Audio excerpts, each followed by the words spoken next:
How to maintain composure even in the most stressful times in life. You see, mindfulness is an art, and mindfulness is not just an art but also a lifelong practice, a lifelong commitment. And it's very easy to learn about mindfulness, it's very difficult to implement that in your day to day life. There's going to be a lot of tough situations in your life. I mean, there's no doubt about it.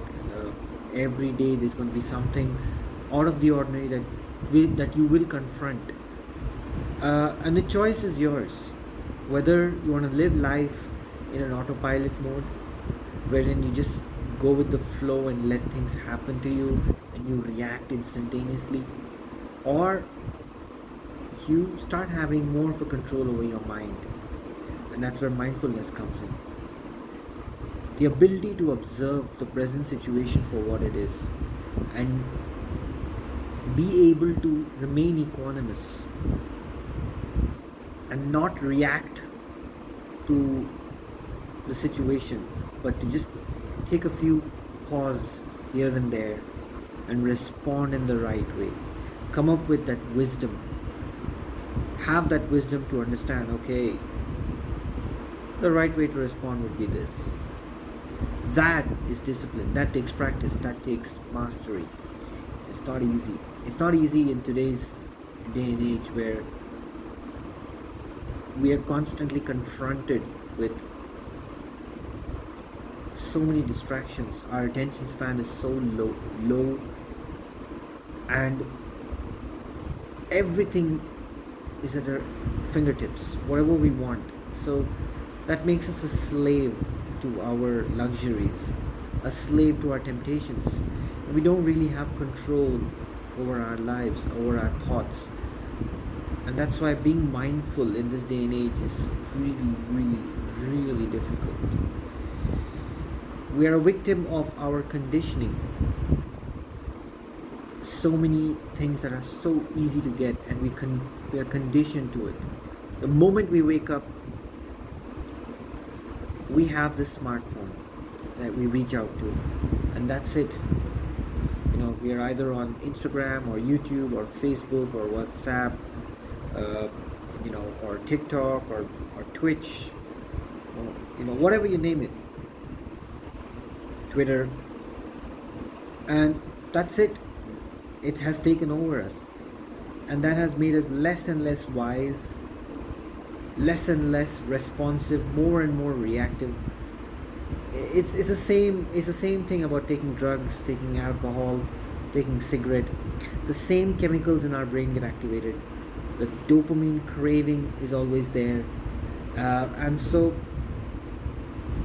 we become a slave to our dopamine cravings, and that's why we are never in control of our lives.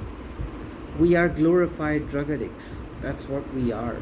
Every one of us, whoever has not gained control and mastery over the usage of the smartphone. And this impacts our day to day life. This impacts our relationship, how we treat our loved ones.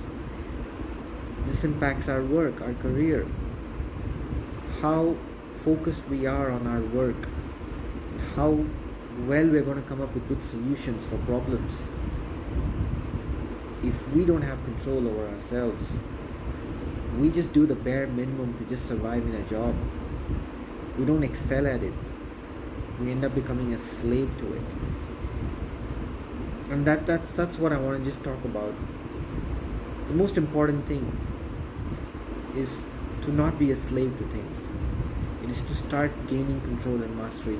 And for that you have to sacrifice a lot of things. You have to sacrifice the instant gratification, the need to be gratified instantly, the need to get a hold of that shiny object that we are drawn towards, the need to satisfy our sensation of craving.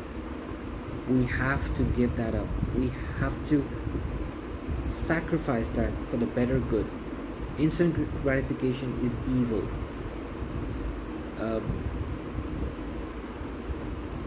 If we do not have control over ourselves, that's it. It's the end. And I have to say it, I have to be a little bit dramatic and drastic on this. And this is basically what's happening. This is the end of civilization. We have stopped innovating a long time back. We as a world have become polarized. We've become very selfish. We don't listen to the other people. We don't respond, we just react. We are not selfless. We're not considerate. We don't act like leaders. We're just followers and slaves. And we don't do anything for the betterment of the situation. We only look at ourselves. How do we satisfy ourselves at that particular moment in time? So the answer is just to focus on yourself and try to be a lot more disciplined in being more mindful. Meditate more often. Meditate almost every day if you can. I know it's tedious, I know it's the same thing, and we always have that craving for the novelty factor. If there's something that we have to do again and again as a routine, we just can't do it. But just fight every urge of it. Meditate every day and learn to observe your body sensations. Learn to observe your breath and learn to observe what gets you angry, what gets you mad, what gets you addicted towards some things. What are those sensations in your body? Does your chest heat up? Does your chest become heavy? Do your hands start shaking? Do you feel some kind of uh, tingling sensation in your hand? When you're horny, do you sense the horniness in your genitals? Do you feel these kind of things?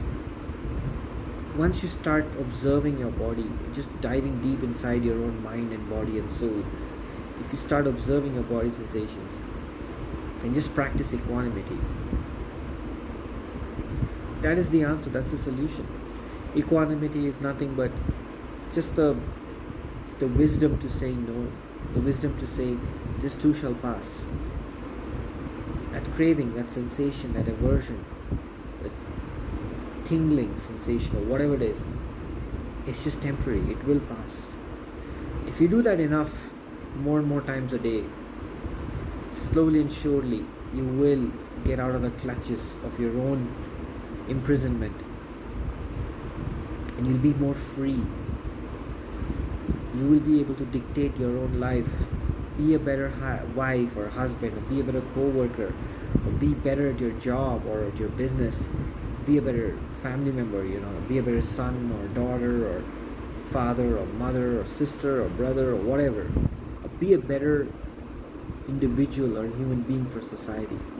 If everyone does this, there'll be less selflessness, more cooperation, more peace, more happiness, more joy, more wisdom, more harmony. And this is what the world needs, and this is what we need at the individual level. It's very tough. It's very, very easy to say this, but it's very, very tough to follow this. You just got to do it. You just got to go and do it.